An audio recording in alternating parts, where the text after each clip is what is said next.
Hello दोस्तों, स्वागत है आपके अपने YouTube channel online GK expert में। तो दोस्तों, आज के इस वीडियो में बात करने वाले एसएससी जीडी परीक्षा 2024 में जीडी में बार बार पूछे गए प्रश्न जीके और जीएस का प्रैक्टिस कराऊंगा। दोस्तों, टॉप जीके 20 जीके जीएस हैं, इम्पोर्टेंट।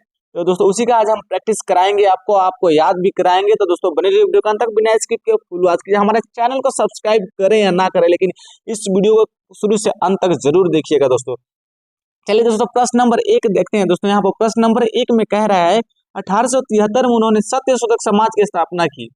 यह उन्होंने किसे कहा जा रहा है? यहाँ उन्होंने किसे कहा जा रहा है, यानी सत्यशोधक समाज की जो स्थापना किए थे वो कौन किए थे दोस्तों? यहाँ पे तो दोस्तों इसका सही जवाब हो जाएगा दोस्तों आपका ऑप्शन नंबर 1, ज्योतिबा फूले ने सत्यशोधक समाज की स्थापना किए थे। तो दोस्तों चलिए बढ़ते हैं अगला प्रश्न की तरफ। प्रश्न नंबर 2 में देवप्रयाग में भागीरथी से मिलती देवप्रयाग में भागीरथी डॉट से मिलती है, यानी खाली स्थान से इसमें पूछा गया है देवप्रयाग से भागीरथी में कौन मिलती है? देवप्रयाग में भागीरथी से कौन मिलती है? तो दोस्तों इसका सही जवाब हो जाएगा ऑप्शन नंबर 3 हो जाएगा दोस्तों। इसका ऑप्शन नंबर 3 अलकनंदा इसका सही जवाब हो जाएगा दोस्तों। क्या हो जाएगा? अलकनंदा का सही जवाब हो जाएगा, बिल्कुल भी। तो दोस्तों चलिए बढ़ते हैं अगला प्रश्न की तरफ। प्रश्न नंबर 3, भारत में अंतर्देशीय जल मार्गों के विकास, रख रखाव, प्रबंधन की देखभाल कौन करता है? तो दोस्तों इसका सही जवाब हो जाएगा भारतीय अंतर्देशीय जल मार्गों के विकास, रख रखाव और प्रबंधन की देखभाल कौन करता है? तो दोस्तों इसका सही जवाब आपका हो जाएगा दोस्तों ऑप्शन नंबर 3। ऑप्शन नंबर 3 में कौन सा दोस्तों है? ऑप्शन नंबर 3 आपका हो जाएगा भारतीय अंतर्देशीय जलमार्ग प्राधिकरण रख रखाव का देखरेख करता है। तो दोस्तों चलिए बढ़ते हैं अगला प्रश्न नंबर 4 में। प्रश्न नंबर 4 में क्या कह रहा है दोस्तों? अर्थशास्त्र किसके द्वारा लिखा गया था? तो दोस्तों ये जो प्रश्न है वीवीआई आप समझ लीजिए या कुछ भी समझ लीजिए, वीवीआई से भी वीवीआई आपका यह प्रश्न होने वाला है। दोस्तों ये जो प्रश्न है बहुत ही वीवीआई अर्थशास्त्र किसके द्वारा लिखा गया था? दोस्तों इसका सही जवाब हो जाएगा दोस्तों ऑप्शन नंबर 2, कौटिल्य इसका सही जवाब हो जाएगा। अर्थशास्त्र के लेखक कौटिल्य थे। तो दोस्तों चलिए अगला प्रश्न देखते हैं, प्रश्न नंबर 5। प्रश्न नंबर 5 में क्या कह रहा है? किस खेल के मैदान प्राय अंडाकार होते हैं, जिसके बीच में एक आयताकार क्षेत्र होता है जो 22 गज यानी 20.12 मीटर लंबा और 10 फीट यानी 3.04 मीटर चौड़ा होता है? तो दोस्तों किस खेल का मैदान? तो दोस्तों आपने देखा होगा जो अंडाकार मैदान होते हैं दोस्तों वो प्राय क्रिकेट में दोस्तों 22 गज आपका लंबाई होता है, 10 फीट आपका चौड़ाई होता है। तो दोस्तों ये क्रिकेट का ही मैदान है दोस्तों, ऑप्शन नंबर 1 सही होगा आपका। तो दोस्तों चलिए बढ़ते हैं अगला प्रश्न नंबर 6। प्रश्न नंबर 6 में बता रहा है भारत के संविधान के निम्नलिखित में से कौन सा अनुच्छेद कुछ दशाओं में गिरफ्तारी और निरोध से संरक्षण प्रदान करता है?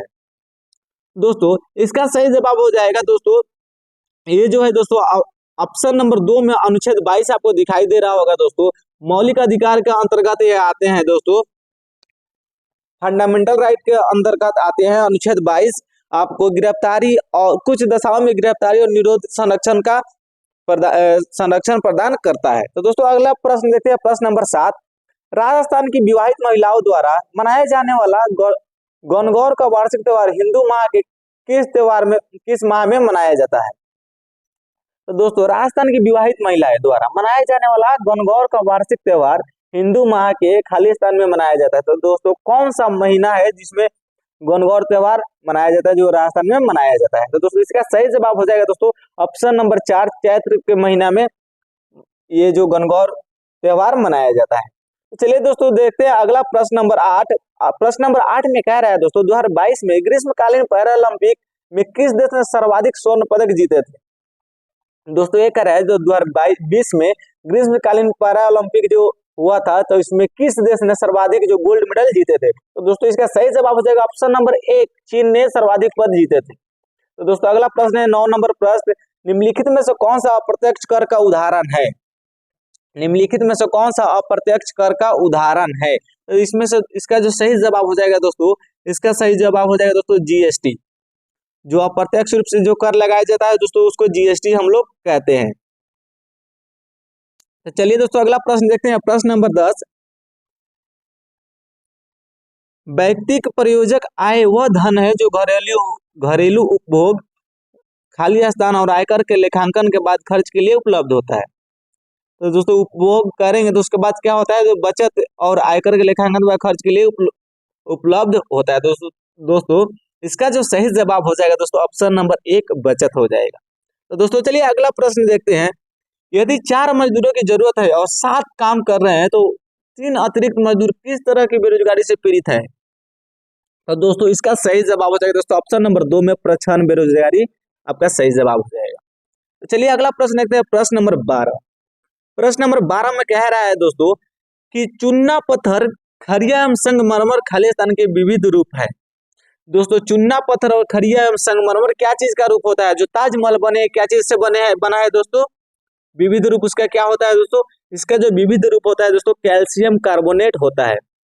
आप कह सकते हैं दोस्तों कैल्शियम कार्बोनेट से ताजमहल बना है। जो लोग बोले कि ये संगमरमर से बना था, आप बोले नहीं कैल्शियम कार्बोनेट से बना है। तो दोस्तों चलिए अगला प्रश्न देखते हैं, प्रश्न नंबर 13। सीबी चंद्रशेखर को खाली स्थान में उनके योगदान के लिए पद्म विभूषण से सम्मानित किया गया था। तो सीबी चंद्रशेखर को किस क्षेत्र में उनको पद्म विभूषण से सम्मानित किया गया था? तो दोस्तों इसका सही जवाब होगा दोस्तों ये जो भरतनाट्यम नृत्य करते थे दोस्तों, इनको भरतनाट्यम में ही पद्म विभूषण मिला था।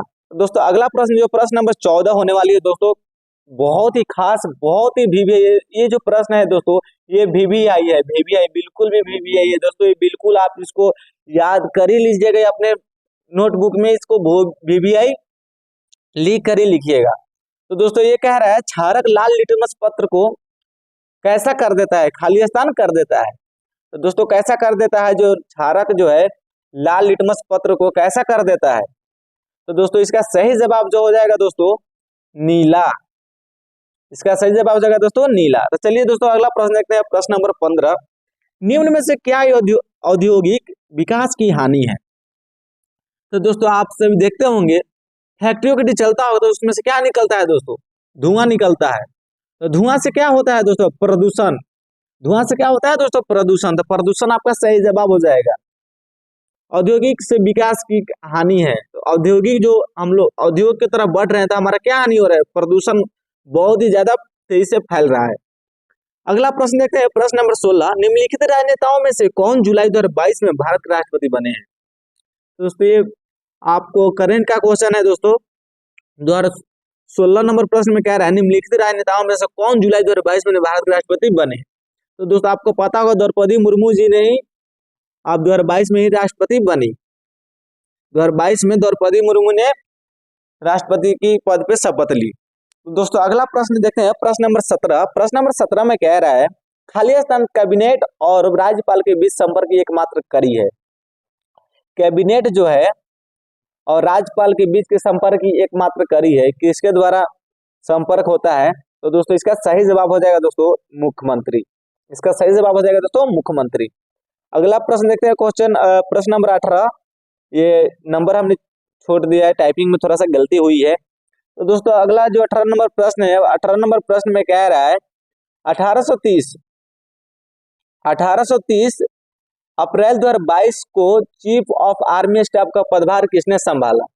तो दोस्तों इसका सही जवाब हो जाएगा दोस्तों मनोज पांडे जो है दोस्तों, मनोज पांडे जो है चीफ ऑफ आर्मी स्टाफ का पदभार संभाला है,